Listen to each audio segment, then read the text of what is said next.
네, 하나님 말씀 보도록 그렇게 하겠습니다. 우리 마태복음 2장에 보도록 그렇게 하겠습니다. 마태복음 2장 7절에서 12절입니다. 마태복음 2장 7절에서 12절. 네, 우리 같이 한 목소리가 같이 읽습니다. 그때 헤롯은 그 박사들을 가만히 불러서 별이 나타난 때를 깨어 묻고 그들을 베들레헴으로 보내며 말하였다. 가서 그 아기를 샅샅이 찾아보시오. 찾거든 나에게 알려주시오. 나도 가서 그에게 경배할 생각이요. 그들은 왕의 말을 듣고 떠났다.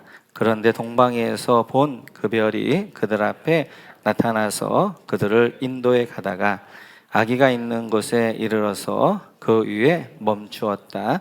그들은 그 별을 보고 무척이나 크게 기뻐하였다. 그들은 그 집에 들어가서 아기가 그의 어머니 마리아와 함께 있는 것을 보고 엎드려서 그에게 경배하였다. 그리고 그들의 보물 상자를 열어서 아기에게 황금과 유향과 모략을 예물로 드렸다. 그리고 그들은 꿈에 헤롯에게 돌아가지 말라는 지시를 받아 다른 길로 자기 나라에 돌아갔다. 아멘. 성경에는 이제 예수님의 그 탄생에 대한 이야기가 마태복음하고 그다음에 누가복음에 나옵니다. 네, 누가복음에서는 이제 목자들을 중심으로 탄생 증인을 세우는 반면에 마태복음에서는 동방 박사들을 이제 증인으로 세우게 되어집니다. 그렇다면 왜 이렇게 동일하게 예수님의 탄생의 이야기를 마태복음에서는 동방 박사들이 와서 예물 드리는 것들로 이제 예수님의 이야기를 하고 있느냐 하는 거지요. 그것은 이제 마태는 유대인에게 쓴 성경이기 때문에 가장 중요하게 여겼던 것이 구약의 예언입니다. 예언이 어떻게 성취되어졌는가 그 이야기를 마태복음에서는 기록하고 있는데 많은 경우 그래서 마태복음에는 이제 구약의 이야기가 나오면서 그 이야기가 이렇게 성취되었다, 이렇게 성취되었다라고 말하게 되어지는데요. 예수님의 탄생도 마찬가지입니다. 구약에 예언되어졌던 것이 그대로 성취되어졌다라는 것들을 설명하기 위하여서 동방 박사와 드린 예물을 중심으로 이제 예수님의 탄생을 설명해 내게 되어지는데요. 구약에서는 이사야에서 보면 이렇게 예언하고 있습니다. 같이 한번 볼까요? 이사야서 60장 같이 읽죠. 시작. 눈을 들어 사방을 둘러보아라. 그들이 모두 모여 너에게로 오고 있다. 너의 아들들이 먼 곳으로부터 오며 너의 딸들이 발에 안겨서 올 것이다. 그때 이것을 보는 너의 얼굴에는 기쁨이 넘치고 흥분한 너의 가슴은 설레고 기쁨에 벅찬 가슴은 터질 듯 할 것이다. 풍부한 재물이 백길로 너에게로 오며 이방 나라의 재산이 너에게로 돌아올 것이다. 아멘. 이사야 60장은 이제 메시아에 대한 예언인데요. 그 예언 가운데 중요한 것이 뭐냐면 이방 사람들이 예물을 들고 예루살렘으로 메시아에게 나라에 올 것이다 라는 그런 예언입니다. 그래서 이제 메시아가 오게 되어지면 메시아에 이제 많은 열방에 있는 백성들이 예루살렘으로 시온으로 올라오게 되어지는데 이때 이들이 예물을 가지고 하나님께 돌아올 것이다 라는 것이 바로 메시아에 대한 굉장히 중요한 그런 예언이 되어지고요. 그 예언 가운데 구약에 나와 있는 것이 바로 솔로몬의 이야기입니다. 같이 한번 열왕기상을 볼까요? 같이 읽죠. 시작. 스바 여왕이 주님의 이름 때문에 유명해진 솔로몬의 명성을 듣고서 여러 가지 어려운 질문으로 시험해 보려고 솔로몬을 찾아왔다. 여왕은 수많은 수행원을 데리고 또 여러 가지 향료와 많은 금과 보석을 낙타에 싣고 예루살렘으로 왔다. 그는 솔로몬에게 이르러서 마음속에 품고 있던 온갖 것을 다 물었다. 아멘. 솔로몬 시대에 있었던 중요한 일이 바로 스바의 여왕이 온갖 재물을 가지고 솔로몬 왕을 찾아옵니다. 그 지혜를 들으려고. 근데 이 스바 여왕이 바로 열방을 대표하는 거예요. 열방을 대표하고 솔로몬은 뭐예요? 바로 솔로몬, 샬롬의 왕, 바로 예수님을 상징하잖아요. 그 예수님에게 어떻게 하는 거예요? 예물을 가지고 올라와서 그 지혜를 듣는 것처럼 바로 이사야서 60장의 예언이 바로 이제 하나 보여주고 있는 것 장면 가운데 하나가 바로 스바 여왕이 바로 솔로몬 왕을 찾아와서 예물을 드리는 것입니다. 마찬가지로 스바 여왕, 열방들이 어떻게 하는 거예요? 솔로몬, 샬롬의 왕이신 예수님, 지혜의 왕이신 예수님에게 와서 이제 예물을 드리면서 그 지혜를, 하늘 지혜를 얻어가게 되어지는 그런 것들을 이야기하게 되어져요. 그래서 오늘 동방박사 이야기가 나오는 것입니다. 동방박사는 뭐예요? 열방을 상징하게 되어지고 그들이 예물을 가지고 나오는 거예요. 오늘 이사야서 60장에서 예언했던 거, 메시아가 오게 되어지면 바로 열방에 있는 이제 백성들이 예물을 가지고 메시아에게, 그리스도에게 나와서 그를 경배하고 절한다라는 이사야서 60장에 나와 있는 그 예언이 바로 이 아기 예수에게 바로 이제 성취되어져, 그분이 바로 이사야서 60장에 이야기하고 있는, 그리고 그리고 구약에서 예언하고 있는 메시아다라는 것들을 이제 오늘 마태는 설명하게 되어집니다. 그러면서 그 사람들을 가리켜서 2장 1절 같이 한번 볼까요? 마태복음 2장 1절입니다. 우리 같이 한번 읽습니다. 시작. 헤롯 왕 때에 예수께서 유대 베들레헴에서 나셨다. 그런데 동방으로부터 박사들이 예루살렘에 와서, 여러분 동방으로부터 박사들이 밑줄 그어주시고요. 여기 동방에서 박사들이 올라와서 이제 예수님에게 예물을 드렸다라고 하게 되어지는데, 그러면 이들이 누구냐 하는 거예요. 누구냐? 이 동방하게 되어지면 우리가 이제 자꾸만 우리가 이제 국뽕 스타일로 가면 마치 또 성경에 나오는 동방을 우리 대한민국으로 착각하는데 그렇지는 않고요. 이제 이스라엘에서 동방이라는 것은 메소포타미아 지역입니다. 이란, 이라크 지역을 이야기하게 되어지고 바벨로니아 아니면 페르시아를 이야기하게 되어져요. 이 페르시아 바벨론 지역에서 어떻게 하는 거 있었던 박사들이 지금 예수님 앞에 왔다는 거예요. 별을 보고. 그렇다면 이들이 어떤 사람들인가? 다니엘서를 한번 가보도록 하겠습니다. 다니엘서 2장 같이 읽죠. 시작.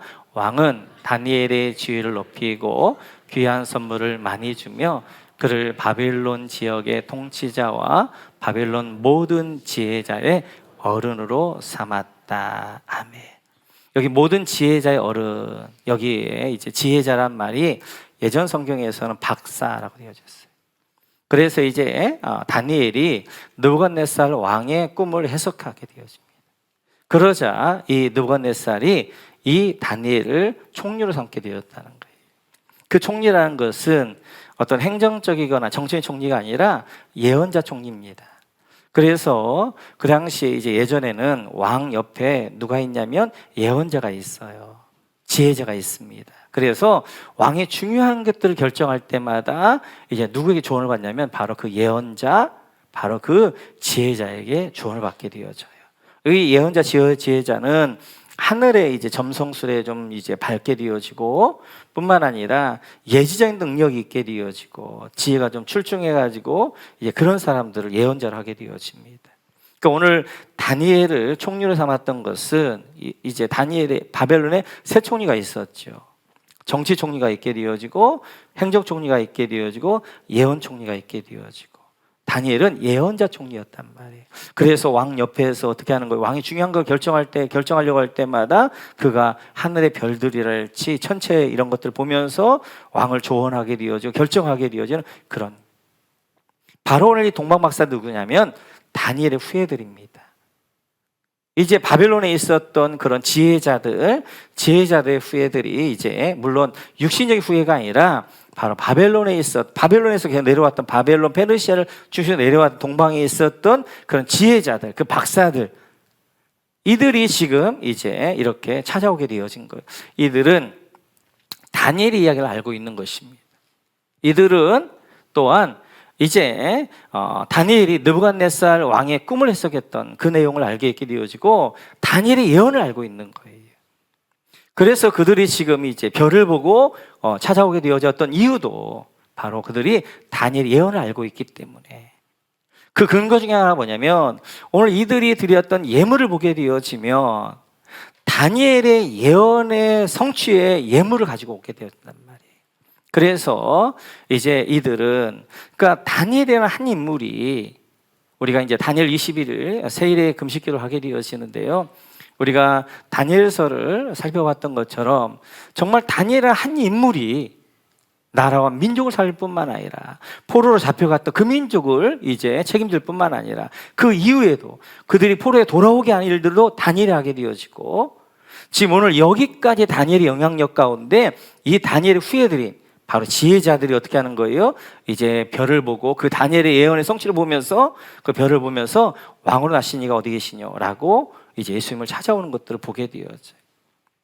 한 인물 하나 키웠더니 그 인물이 바벨론 시대, 페르시아 시대, 헬라 시대, 로마 시대에 이르기까지 예수님에 이르기까지 그 이제 그의 영향력 아래에서 이제 이루어져 가는 것들을 볼 수 있습니다. 그래서 오늘 이제 이 다니엘의 예언을 알고 있는 이사야의 예언을 알고 있는 이 이제 지혜자들이 바로 이 동방 박사들이 예수님께 이런 예물을 올려드립니다. 우리 한번 11절로 한번 가볼까요? 2장 11절 같이 읽자. 시작. 그들은 그 집에 들어가서 아기가 그의 어머니 마리아와 함께 있는 것을 보고 엎드려서 그에게 경배하였다.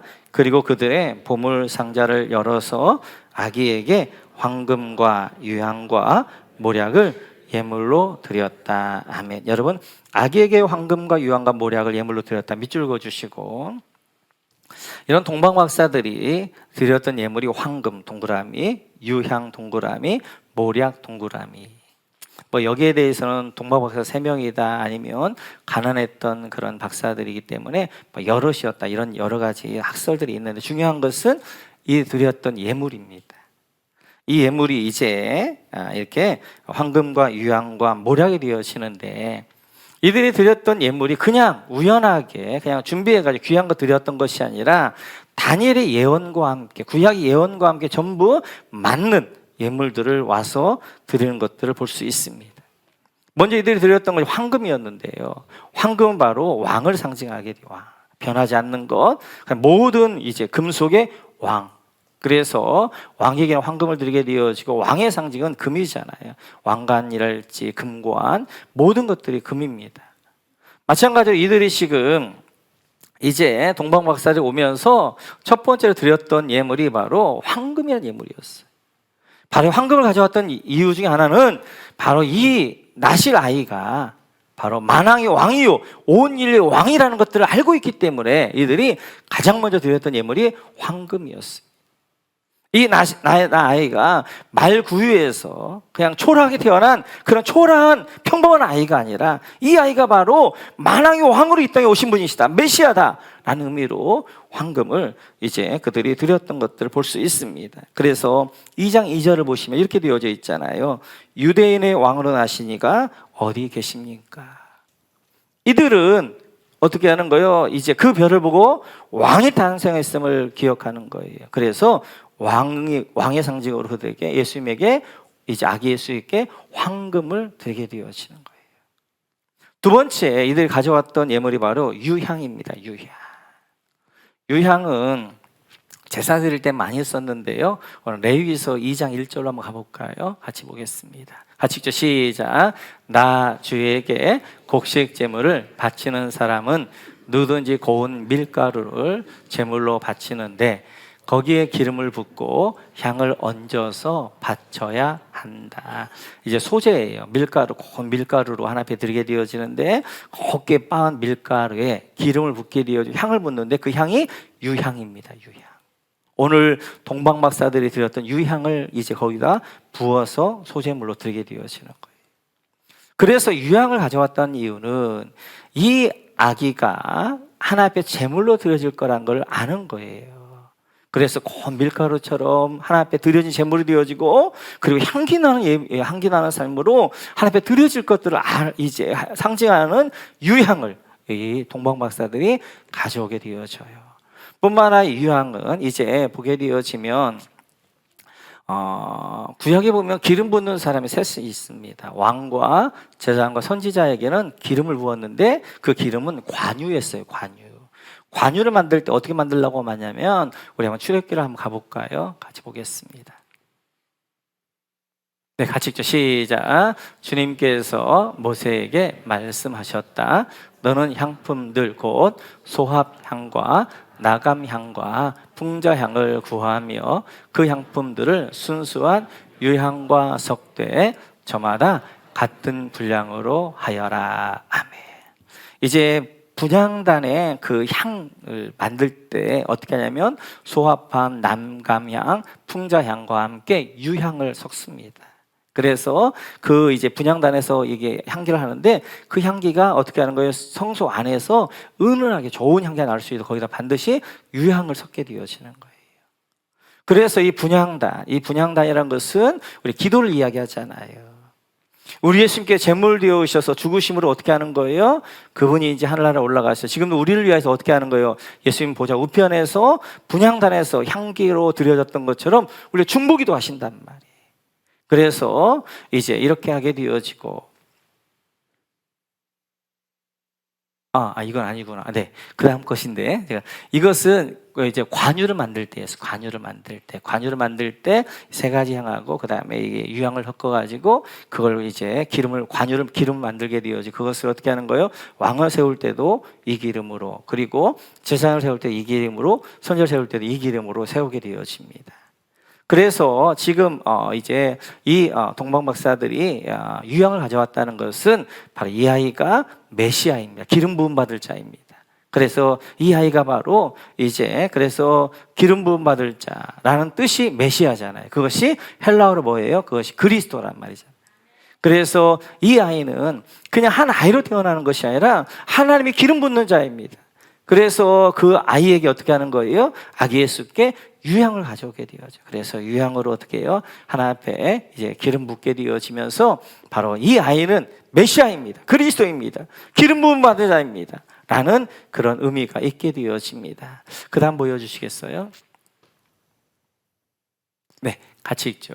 같이 시작. 너는 제일 좋은 향품을 취하되 순수한 모략을 500세겔, 향기로운 6개를 그 절반인 250세겔, 향기로운 향초 줄기를 25세겔. 이게 이제 분향단이에요. 네. 24절 같이 읽자. 시작. 계피를 500세겔 이렇게 성소 세겔로 취하고 올리브 기름을 한 일을 취하여라. 25절.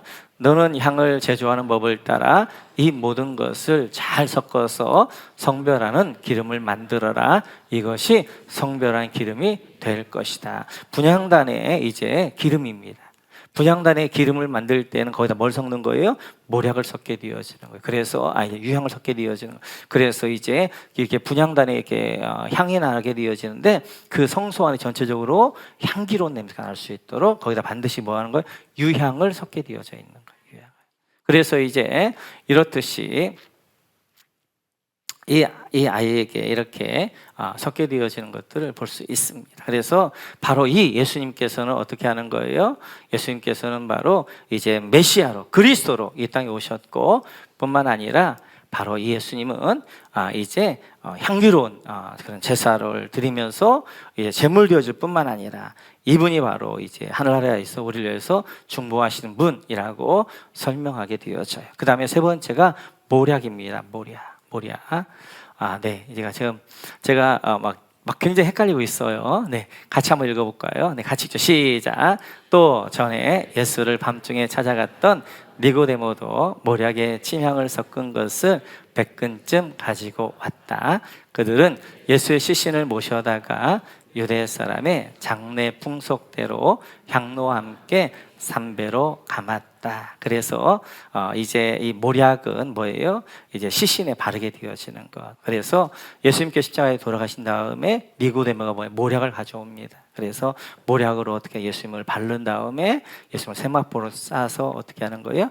그 다음에 아리마대 요셉이 준비한 그런 이제 무덤에 예수님께 묻히시게 되어져요.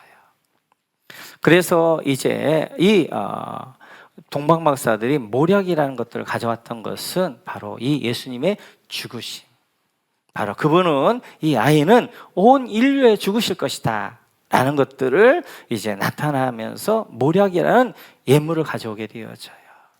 그래서 예수님께서 처음으로 받았던 선물도 뭐였어요? 모략이었어요. 그죠? 그래서 동방박사가 가서 모략이라는 선물 줬고, 예수님께 마지막에 받았던 선물도 뭐였어요? 모략이었어요. 그래서 예수님께 죽으시자 니고데모가 모략으로 예수님을 하게 되어지고, 뿐만 아니라 이제 마리아가 예수님에게 향유를 붓습니다. 이 향유를 요한복음에 보게 되어져 그 향유가 모략입니다. 모략. 그래서 가룟유다가 이야기하죠. 300세겔 더 되어지는 이 향유를 이렇게 낭비하느냐라고 했을 때 예수님이 뭐라고 말씀하세요? 저는 내 죽음을 예비하였다. 마리아는 예수님께서 십자가에 죽으시려 하는 거예요. 그래서 어떻게 예수님께 마지막으로 자기가 드렸던 선물이 뭐였어요? 모략이라는 선물을 드린 거예요. 그래서 그 모략을 어떻게 하는 거예요? 따서 예수님께 머리에 붓게 되어지는 것들을 볼 수 있습니다. 바로 이 동방박사들은 다니엘의 예언을, 구약의 예언을 알고 있기 때문에 이 어린 바로 이제 아이에게 모략의 선물을, 어떻게 시시레하는 선물을 줄 수 있겠어요. 그러나 이 선물은 바로 이 아이는 온 인류의 제물로 바쳐지고, 이 아이는 고난과 십자가의 죽음을 알기 때문에, 죽음으로 인하여서 이제 하나님 앞에 제물로 드릴 걸 알기 때문에 그 아기 예수께 모략이라는 선물을 드리는 것들을 볼 수 있습니다. 이렇듯이 오늘 동방박사들이 하나 이제 예수님에게 드렸던 선물이 바로 황금과 유향과 모략인데, 이 모든 것들이 그냥 귀하고 드렸던 것이 아니라 바로 다니엘의 예언을 알고 있기 때문에 그 다니엘의 예언을 통해서 메시아라는 고백으로 바로 예수, 아기 예수는 황금, 바로 이제 왕이십니다. 바로 유향, 우리의 제사장이십니다.